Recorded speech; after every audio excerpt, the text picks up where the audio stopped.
Pharmacy academy में आपका स्वागत है। स्टूडेंट, आज जो टॉपिक हम लोग डिस्कस करने वाले हैं वो हमारा एसिडिफाइंग एजेंट। हम लोगों ने अपने प्रीवियस लेक्चर में एंटी एसिड्स क्या होते हैं वो डिस्कस कर लिया था, जिसका लिंक मैं इस वीडियो के डिस्क्रिप्शन बॉक्स में आपको दे दूंगी। तो स्टूडेंट, आज हम लोग बात करेंगे कि एसिडिफाइंग एजेंट्स होते क्या है। तो डेफिनेशन की हम बात करें तो acidifying agents are used in a condition when there is absence or insufficient secretion of hydrochloric acid HCl in stomach।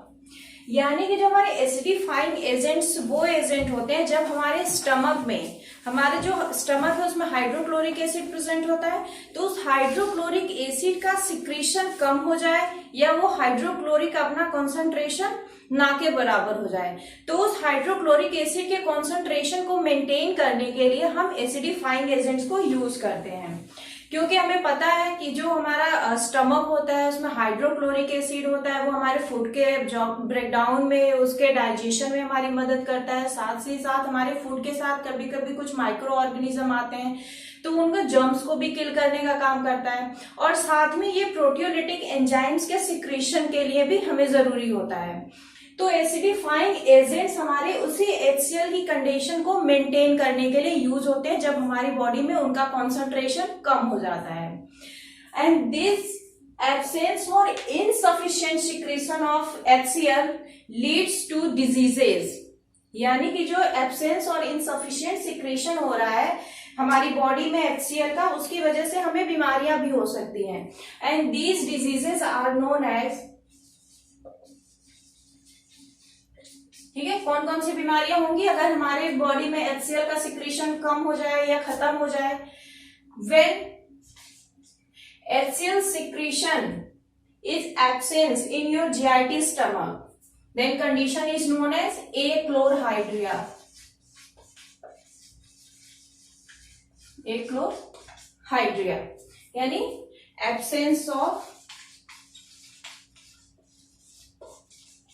HCl secretion, ठीक है।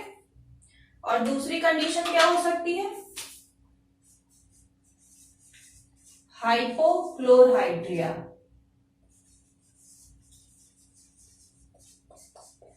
इसमें क्या होता है? इनसफिशिएंट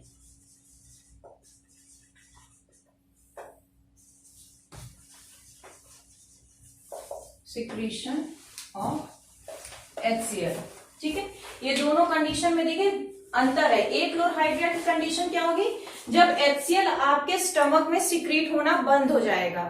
और दूसरी कंडीशन है हाइपोक्लोरहाइड्रिया। हाइपो मीन्स कम, तो हाइपोक्लोरहाइड्रिया क्या होगी? इनसफिशिएंट सिक्रीशन ऑफ HCl, यानी सिक्रीट आउट तो हो रहा है लेकिन हमें जितनी इसकी जरूरत है उतनी क्वांटिटी में हमारे स्टमक में सिक्रीट आउट नहीं हो रहा है। और ये जब सिक्रीट आउट नहीं होगा प्रॉपर क्वांटिटी में, तो हमारे जो फूड के ब्रेकडाउन है, जर्म्स किल हो रहे हैं, जो हमारे प्रोटियोलिटिक एंजाइम्स है, जैसे हम पेप्सिनोजन की बात करें,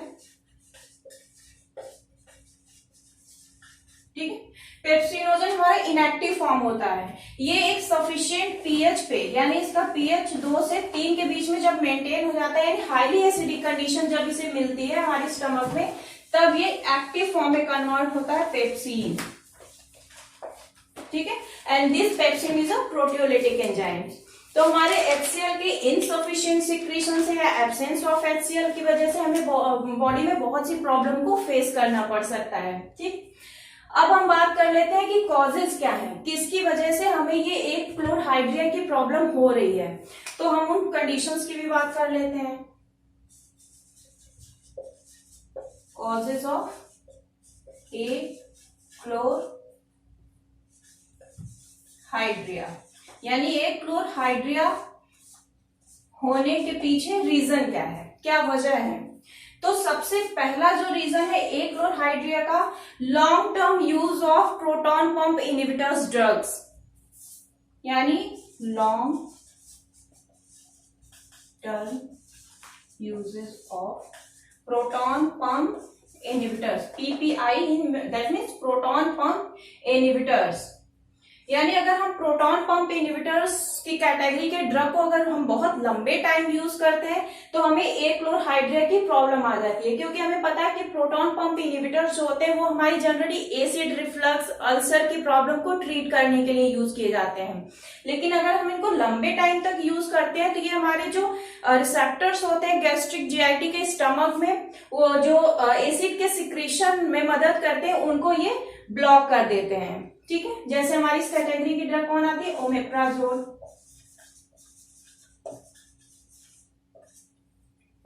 लैंसोप्राजोल,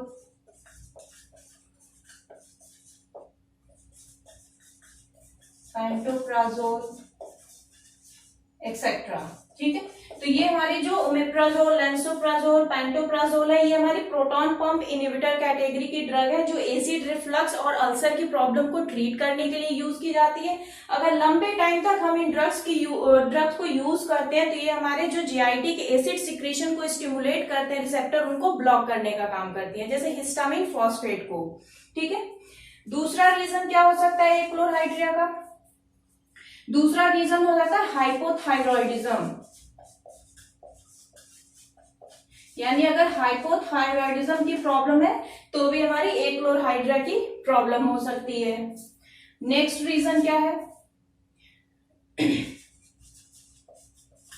गैस्ट्रिक बाईपास, यानी कोई गैस्ट्रिक सर्जरी हम करा रहे हैं जिसमें हमारी जो एसिड सिक्रेटरी हमारे जो लेयर्स होती हैं उनको कट करके या उनको बाउंड करके निकाल दिया जाता है। तो अगर वो हमारे जो रिसेप्टर्स ही नहीं होंगे, वो हमारी बॉडी में पार्ट ही नहीं बचेगा, तो हमारे एचसीएल का सिक्रीशन नहीं हो पाता है। तो हमारा जो गैस्ट्रिक बाईपास है वो भी एक रीजन है ए क्लोरहाइड्रिया का। नेक्स्ट रीजन, रेडिएशन थेरेपी, यानी अगर हम गैस्ट्रिक ट्रीटमेंट में रेडिएशन थेरेपी को ज्यादा यूज करते हैं तो भी हमारी ए क्लोरहाइड्रिया की प्रॉब्लम आ जाती है, क्योंकि रेडिएशन थेरेपी जितना बेनिफिशियल होता है उससे ज्यादा हार्मफुल होता है। ये हम लोगों ने अपने रेडियो एक्टिविटी वाले चैप्टर में डिस्कस कर लिया था। ठीक, इसके लिए एक और आपकी प्रॉब्लम क्या है? Gastric cancer. ठीक है, गैस्ट्रिक कैंसर भी आपके ए क्लोरहाइड्रिया की प्रॉब्लम को कॉज करने के लिए रिस्पॉन्सिबल होता है। तो ये कुछ आपके फैक्टर्स हैं जो ए क्लोरहाइड्रिया की प्रॉब्लम को कॉज करने के लिए रिस्पॉन्सिबल होते हैं। और ये अगर ए क्लोरहाइड्रिया की प्रॉब्लम आती है तो हमारी बॉडी में बहुत सी प्रॉब्लम को कॉज करती है, जैसे हमारे प्रोटीन के मेटाबॉलिज्म में जो एंजाइम्स जरूरी होंगे वो भी हमारी बॉडी में सिक्रीट आउट नहीं हो पाएंगे। हमारे जो फूड प्रोडक्ट्स के साथ कुछ जर्म्स, माइक्रो ऑर्गेनिज्म आते हैं तो उनको एसिड नहीं रहेगा हमारी बॉडी में तो उन्हें किल कर नहीं कर पाएगा। हमारे बॉडी में प्रॉपर डाइजेशन नहीं हो पाएगा, इनडाइजेशन की प्रॉब्लम हो जाएगी। और जो आपके ए क्लोरहाइड्रिया से सफर करने वाले जो पेशेंट होते हैं जनरली वो आपके स्पाइसी फूड वगैरह या ऑयली फूड के लिए काफी सेंसिटिव होते हैं। यानी ऐसे लोगों को बोला जाता है कि आप कम से कम ऑयली चीजों को खाइए, कम से कम स्पाइसी चीजों को खाइए, क्योंकि उनकी बॉडी में आपका एचसीएल प्रॉपर कंडीशन में है ही नहीं जो उनको प्रॉपर ब्रेक डाउन करने का काम करेगा, तो वो अच्छे से उस खाने को पचा नहीं पाते हैं। तो जो ए क्लोरहाइड्रिया वाले पेशेंट होते हैं वो काफी सेंसिटिव होते हैं spicy and oily food materials के लिए। ठीक, तो ये हो गया हमारे एसिडिफाइंग एजेंट्स और उनके रीजन क्या है। अब हम बात कर लेते हैं एग्जाम्पल की। हमारे एसिडिफाइंग एजेंट की कैटेगरी में जो हमारे सिलेबस में है वो हमारा है डाइल्यूट हाइड्रोक्लोरिक एसिड। तो हम थोड़ा सा डाइल्यूट हाइड्रोक्लोरिक एसिड के बारे में पढ़ लेते हैं। आइए अब हम लोग बात कर लेते हैं HCl की। HCl यानी हाइड्रोक्लोरिक एसिड। तो HCl का सबसे पहले हम एक एक पॉइंट डिस्कस करते चलेंगे। मॉलिक्यूलर फॉर्मूला, ये तो है आपका HCl। Second, molecular weight 36.5। Then third point, synonyms. जैसे आप बाकी कंपाउंड्स का पढ़ते हो अपने इनऑर्गेनिक फार्मास्यूटिकल केमिस्ट्री में, वैसे आपको HCl का ही पढ़ना है। सिनोनिम्स में इसको muriatic acid and spirit of salt. ठीक, देन स्टैंडर्ड,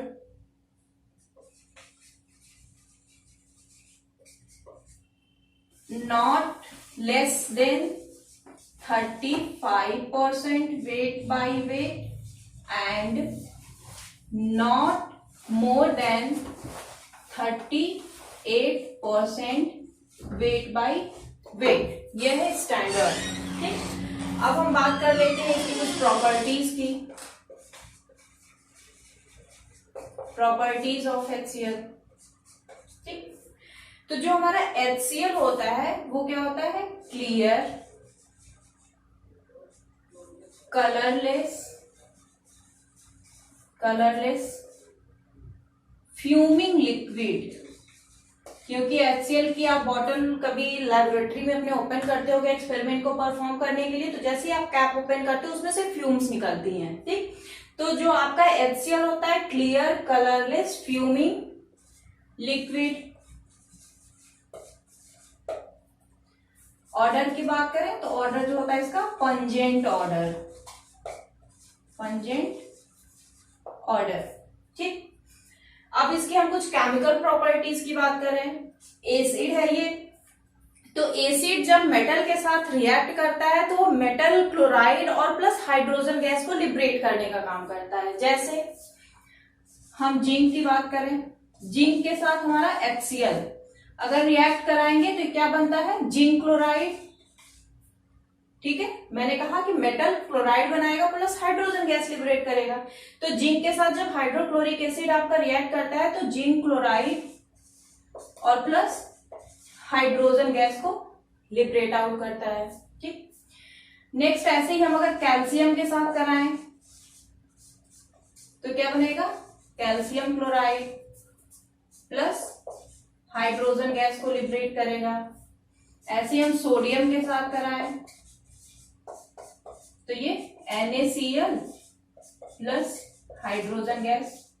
ठीक, इसके अलावा अगर अमोनिया के साथ हम इसका रिएक्शन कराते हैं, ठीक, तो अमोनिया के साथ रिएक्शन कराने पे अमोनियम क्लोराइड बनाता है। हम सिल्वर नाइट्रेट के साथ करें HCl का रिएक्शन तो सिल्वर नाइट्रेट के साथ करता है क्या है? सिल्वर क्लोराइड में कन्वर्ट होता है। ठीक है, और प्लस नाइट्रिक एसिड प्रोड्यूस करने का काम करता है। ठीक है, तो ये इसकी फिजिकल और केमिकल प्रॉपर्टीज हो गई। अब हम इनके मेथड ऑफ प्रिपरेशन की बात करते हैं कि हमारा जो HCl है वो कैसे बनता है। तो जब हम सोडियम क्लोराइड को सल्फ्यूरिक एसिड के साथ रिएक्ट कराते हैं तो ये बन जाता है हमारा sodium by sulphate plus HCl।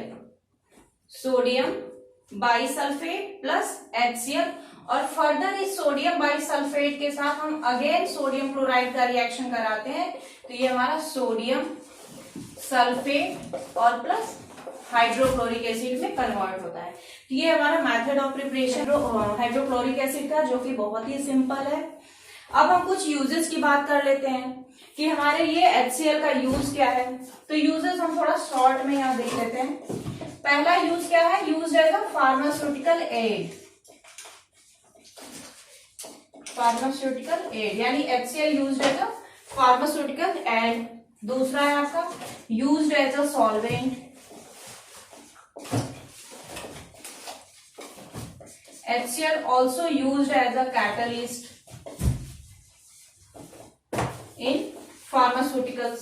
ठीक है, एंड HCl हम किस में पढ़ रहे हैं? एसिडिफाइंग एजेंट की कैटेगरी में पढ़ रहे हैं। तो सबसे अच्छा इसका एग्जांपल क्या है? HCl also used as a acidifying agent. यानी ये HCl के कॉन्सेंट्रेशन को इम्प्रूव करने का काम करता है। उसके प्रोडक्शन को, जहां हमें कमी लगती है HCl की, वहां पे उसकी कमी को पूरा करने के एज एसिडिफाइंग एजेंट हम यूज करते हैं।